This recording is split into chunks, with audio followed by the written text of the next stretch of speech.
You're listening to the Retro Mo Podcast. I'm your host, Mo, and I love to play and review old video games and a few new games too. If you prefer to read instead of listen, check out my written reviews at retromo.substack.com. In this episode, I'll be sharing my experience with Pokemon Let's Go Eevee for the Nintendo Switch, released in 2018, which I've given a 7 out of 10, a good game. With a weird catch mechanic, but it's an otherwise enjoyable remake of Generation 1 Pokemon. A friend loaned this game to me, and I honestly liked it way more than I thought I would. In all honesty though, this is just pure Gen 1 Pokemon nostalgia. I did like the visuals in this one more than Pokemon Sword and Shield. The towns and routes felt much less empty. It was really nice to see Kanto fleshed out in full 3D, though it was still limited by the capabilities of the Switch, of course. I wasn't crazy about the Pokemon Go catch mechanic. I missed the challenge of whittling down a Pokemon's HP as much as possible without knocking it out. Also, the little Pokeball Joy-Con was very disappointing.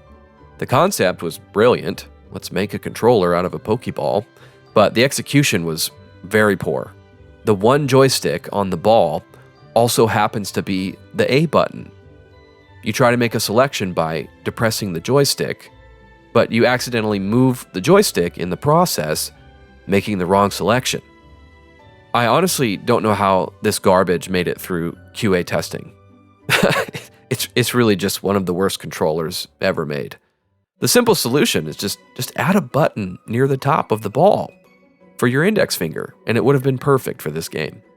The game is actually balanced pretty well compared to other recent Pokemon games. I didn't have to resort to any grinding, yet I also wasn't super over-leveled by the end.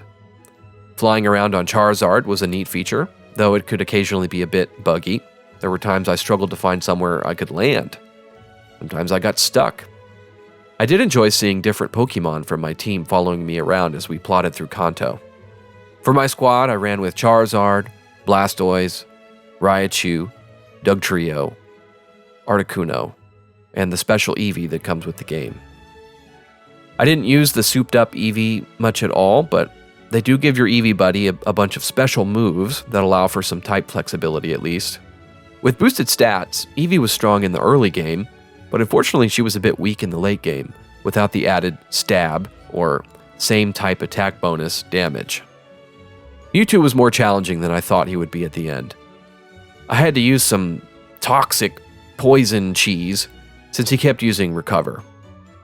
In the Let's Go games, you have to completely drain the HP of a legendary before it triggers the catch minigame.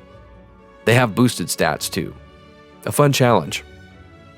Overall, I enjoyed the game considerably, and any die-hard fan of Gen 1 Pokemon games will probably enjoy themselves with this one too.